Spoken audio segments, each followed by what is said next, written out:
Good morning, students, and welcome to the online classes.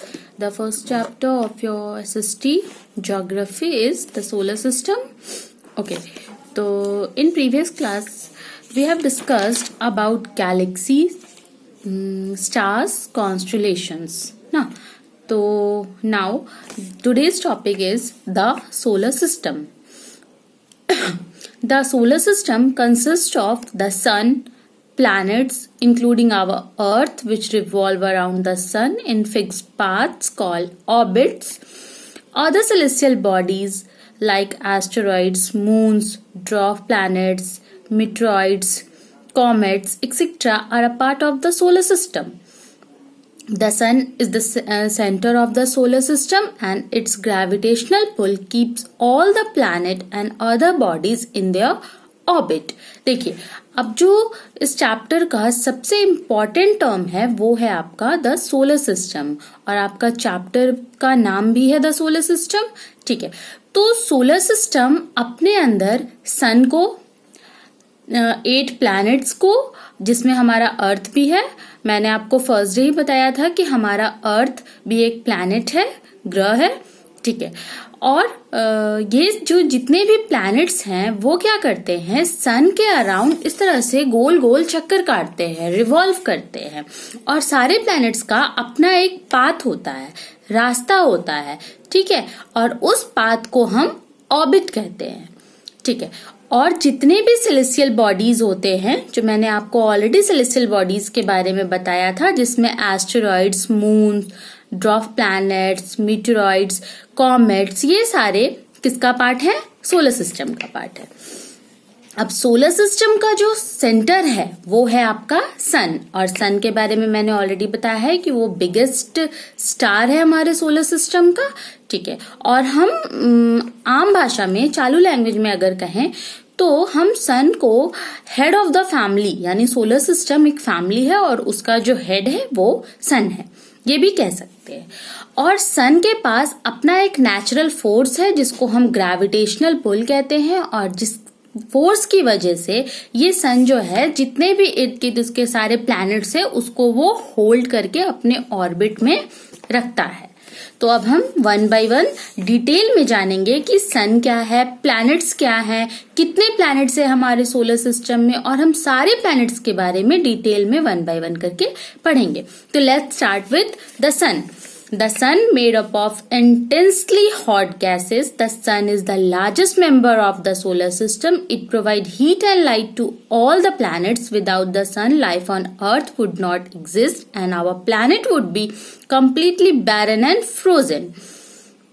The gravitational field of the sun holds the entire solar system together. देखिए, सन जो है एक ball है gases का, extremely hot gases से बना हुआ है ये सन. और ये सन जो है ये आपके पूरे सोलर सिस्टम का सबसे लार्जेस्ट मेंबर है. और ये सन क्या करता है, हीट और लाइट प्रोवाइड करता है सारे प्लैनेट्स को, क्योंकि किसी भी प्लैनेट्स के पास अपना हीट नहीं होता. लाइक और स्टार्स के पास अपने लाइट्स होते हैं, बट कोई भी प्लैनेट्स के पास अपना लाइट और हीट नहीं होता. तो वो किन से अपना हीट और लाइट लेते हैं अपने लिए, सन से. और हमारा अर्थ को भी हीट और लाइट कौन प्रोवाइड करता है, सन. और अगर सन नहीं होगा तो हमारे अर्थ पे जो लाइफ पॉसिबल है, हम लोग जो रह रहे हैं अर्थ पे, जी पा रहे हैं, ऑर्गेनिजम्स जो जी पा रहे हैं, प्लांट्स हैं, एनिमल्स हैं, ये कोई भी नहीं रह पाएगा. और हमारा अर्थ एकदम बैरन हो जाएगा, बंजर. बैरन को बंजर कहते हैं हिंदी में. और साथ ही साथ फ्रोजन, जम जाएगा, है ना, बर्फ की तरह. तो ये जो सन है ये पूरे सोलर सिस्टम को अपने साथ बांध कर रखता है एक साथ. तो अब हम प्लैनेट्स के बारे में जानते हैं कि ये प्लैनेट्स क्या है. In the Greek language the term planets means wanderer. The celestial bodies called planets have been named so because they are in constant motion around their parent star. The sun has 8 planets that orbit around it. No two planets are the same. They have different compositions, surface, temperature, and gravitational pulls. Mercury, Venus, Earth, Mars are the inner planets. as they are closer to the Sun, Jupiter, Saturn, Uranus, Neptune, which lies farther from the sun are called outer planets. These have rings around them and many moons. देखिए, अब अगर हम Greek language में planet के बारे में जाने तो प्लैनेट का मतलब होता है वॉन्डरर, जो एक जगह स्थिर नहीं होता, इधर उधर घूमते रहता है। तो जितने भी सेलेस्टियल बॉडीज हैं जो एक जगह पे नहीं रहते और कंटिन्यूअस मोशन में रहते हैं, उसको हम प्लैनेट्स कहते हैं। तो सन के ऑर्बिट में टोटल 8 प्लैनेट्स हैं जो उसके अराउंड रिवॉल्व करते रहते हैं कंटिन्यूअस, और कोई भी 2 प्लैनेट एक जैसा बिल्कुल नहीं हो सकता। भले वो देखने में सेम हो, बट उनका डिफरेंट कॉम्पोजिशन होता है जिनसे वो बने हैं, उनका सरफेस अलग होता है, उनका टेम्परेचर अलग होता है और ग्रेविटेशनल पुल भी उनका अलग होता है। इसलिए कोई भी प्लैनेट्स एक दूसरे के जैसा बिल्कुल नहीं होता। तो अब जो पहला 4 प्लैनेट है हमारे सोलर सिस्टम का, मर्क्यूरी से स्टार्ट करेंगे हम।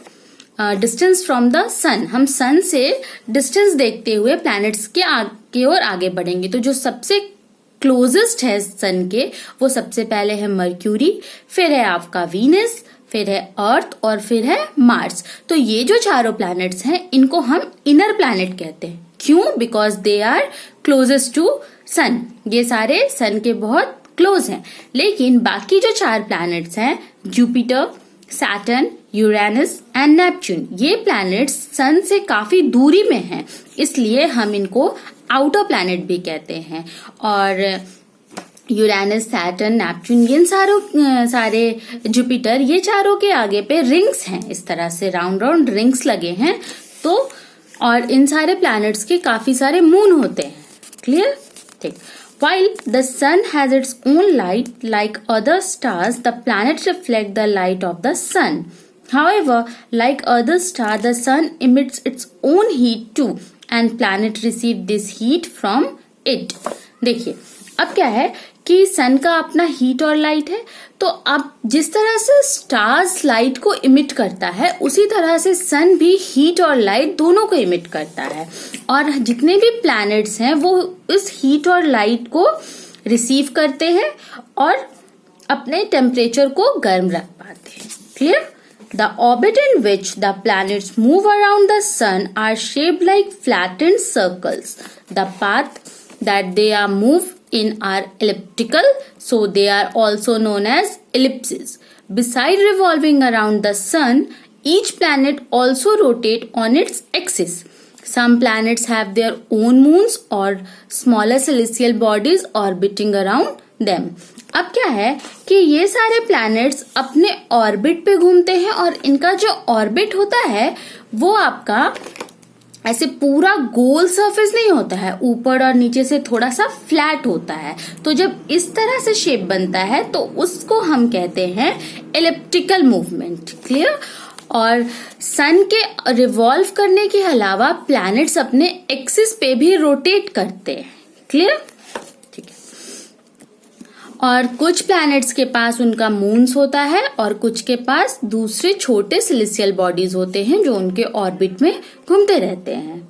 तो अब हम एक टाइम मशीन है, छोटा सा टाइम मशीन, मतलब इस तरह से एक बहुत इम्पॉर्टेंट टर्म है जिसको आपको जानना चाहिए कि the age of the earth is 4.5 to 4.6 billion years. अगर हम अपने अर्थ का एज पता करें तो ये कम से कम 4 से 4.5 to 4.6 बिलियन अरब पुराना है। ठीक है?